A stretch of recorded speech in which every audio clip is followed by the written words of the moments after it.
This is the Farmington Feed, bringing you information from the city of Farmington. Hi, and welcome back to the Farmington Feed. I'm Caryn Hodgnicki, the city's communications specialist, and I'm hungry for another episode of the Feed. This is an election year, as our listeners know. There are still questions that many residents have about the election process in Farmington, Dakota County, and just the state of Minnesota. So let's sit down and chat with Shirley Buecksler City Clerk about this election process. Hello, and welcome back to the Feed. Thanks for inviting me, Caryn. As city clerk, you're responsible for our election process here in Farmington. So approximately how many registered voters are there in our city? Currently, Farmington has over 14,000 registered voters. That's pretty impressive. Yeah, with our population just over, 23,000? Mm-hmm. Yeah, that's a lot of people. Yeah. I know you're really excited about the election process and have a wealth of knowledge.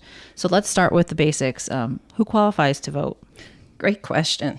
To vote in Minnesota, you must be a U.S. citizen, at least 18 years old on election day, a resident of Minnesota for 20 days, not currently incarcerated for a felony conviction, and not under a court order that revokes your right to vote. Note that 16 and 17-year-olds can actually pre-register now, so they're ready to vote when they turn 18. Oh, interesting. I don't think I knew that. How does someone find out their polling location once they're registered? It's actually super easy. Simply visit mnvotes.gov and enter either your zip code or the county you live in, then enter your house number and the street name. And the state site will provide you with information including information on the next election, where you vote, including the name and address of the polling place and a map to get you there, a link to the list of candidates, and once ballots have been prepared, you can even view a sample ballot. That's a lot of information at one place. It is. So basically your answers are going to be go to mnvotes.gov, Exactly. right? They've got everything. So we have election judges that work at the polls to assist voters. Mm-hmm. Is there still a need for more election judges for the upcoming general election? Yes, we're always looking for more judges. You never know. We can use alternates. We need people during the day. If you're interested in serving your community and getting paid at the same time, the application is available on the city's website at farmingtonmn.gov. Then choose elections under the government tab.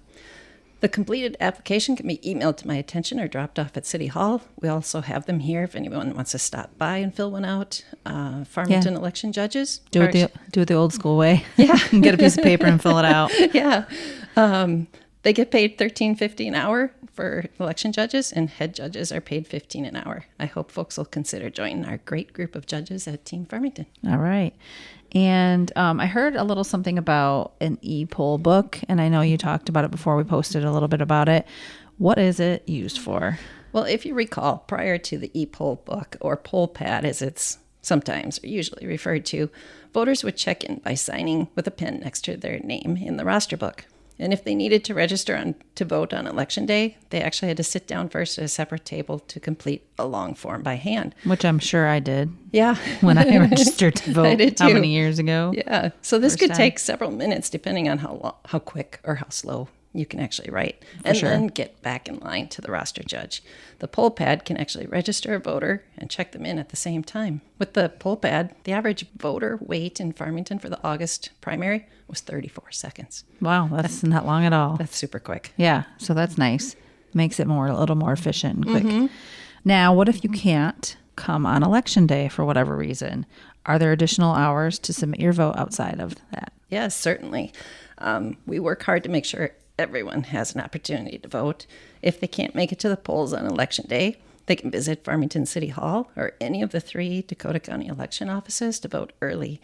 Absentee voting is available now through November 4th during regular office hours of 8 to 4:30. And just to note, City Hall will also be open for absentee voting on Saturday, October 26th from 9 to 3, Tuesday, October 29th from 8 to 7, Saturday, November 2nd from 9 to 3, Sunday, November 3rd from 9 to 3, and Monday, November 4th until 5. That's a lot of extra hours. It is. Makes it super easy because there's no I can't make it. Exactly. Yep. You can just come in whenever during regular hours of City Hall and then a couple bonus days, right? Yes. So I've heard the terms, and I'm sure some people are confused about this. There's absentee voting and direct balloting. Can you explain the difference between the two? Sure. Absentee voting is basically the ability to cast your vote when you're absent from your polling place or unable to go there on election day. Early voting is just another term for absentee voting. Same as absentee voting, you're voting early instead of going to the polls on election day. You do not need to state the reason why you need to vote early. From now until October 17th, the process to vote by absentee is returning your ballot in an envelope signed, sealed, and witnessed. This works well if the voter prefers to take it home with them and return it by mail, and postage is included. Then starting October 18th, voters have the option to apply for an absentee ballot in the same way, but can choose either the envelope process or they can choose to vote by direct balloting. Whereas they submit their ballot directly into the ballot counter, just like on election day, and they can see right away that it was accepted and counted. Okay, so that's like a extra assurance for that voter that wants to know. Exactly. Like they're actually coming on election day, but it's not on election day. It's a little bit before. Yep. So again, absentee is until... It's now through November 4th. Oh, okay. Oh, they can still do absentee up until election day as well. Absentee is the whole process. The whole thing. It just changes between whether it's by envelope or direct balloting into that ballot counter. All right, that makes sense.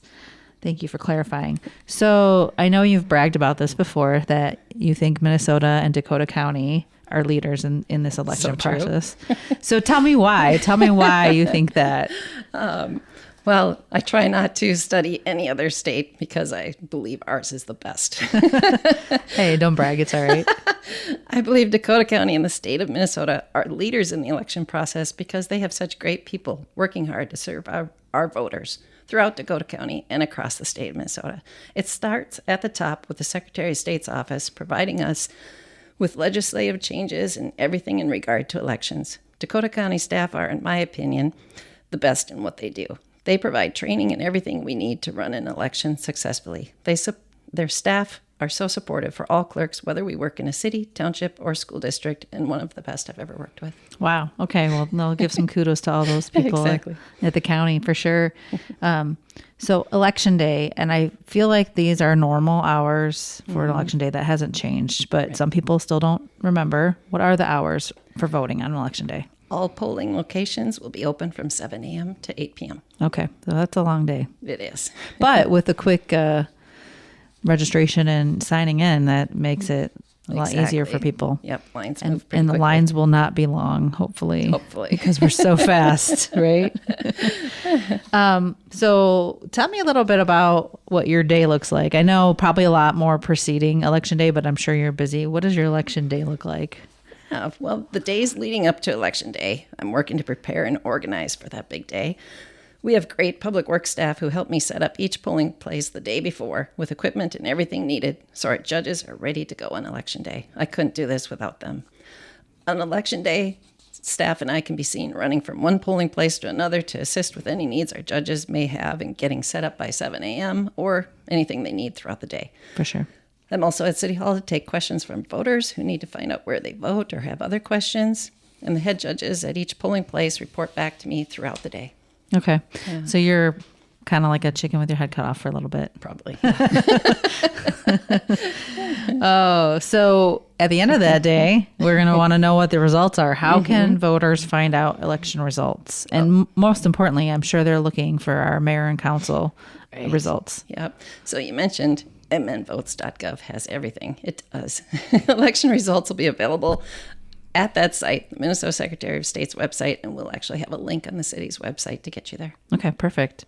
mnvotes.gov. Exactly. Correct.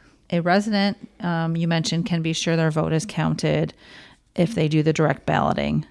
Same kind of idea on election day because they're doing the same thing. They're literally putting it in the counter. So that's how they can make sure that it is being counted. So what happens if it doesn't? There's an error or message, or what happens? If you get a message that says, you may get a message that says you overvoted. Okay. Where it says vote for 2, but you voted for 3. Oh, okay. Undervote, where you can vote for 2, but you only voted for 1. It's reminding you that, hey, you still could make another choice, or oops, you went over.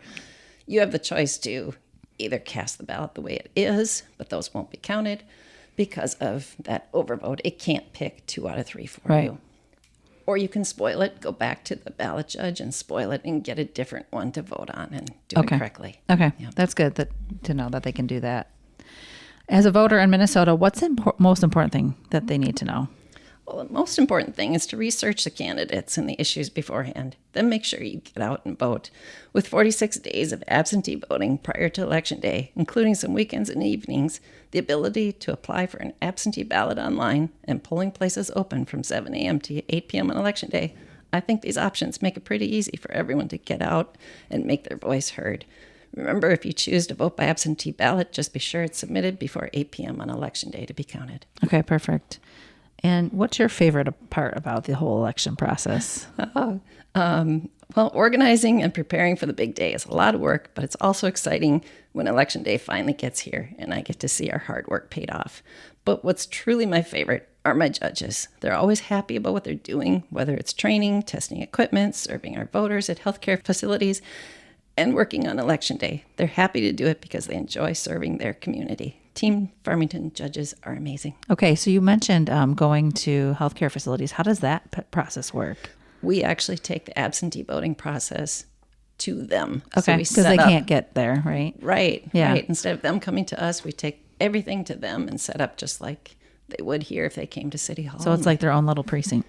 It is. And Yeah. it's so much fun. It's the most rewarding. Next to my judges, that's my favorite thing. It's the most rewarding thing to me. Yeah, giving in them elections. that ability that they wouldn't have otherwise because they can't get there. Yeah, So that's they're awesome. so happy to see you. Good. Thank you, Shirley, for discussing the elections process here and helping to prepare the community to vote this November. So, but before I wrap up, I want to remind listeners that there will be a change in precinct number 1, which is currently at Rambling River Center. It will be moving to Homestead Community Church, which is located at 344 3rd Street in Farmington. This change is only for November, a general election, due to the construction at the Rambling River Center. But is there anything else that you want to mention or remind listeners of right now? Just that any voter can feel free to reach out to me if they have any election questions. And thanks for having me today. Yeah, thank you so much. Well, that concludes this month's episode of the Farmington Feed. We look forward to connecting with residents with this podcast. If you have any feedback, guest requests, or ideas, email me at communications@farmingtonmn.gov. Don't forget to subscribe to the Farmington Feed wherever you like to get your podcasts.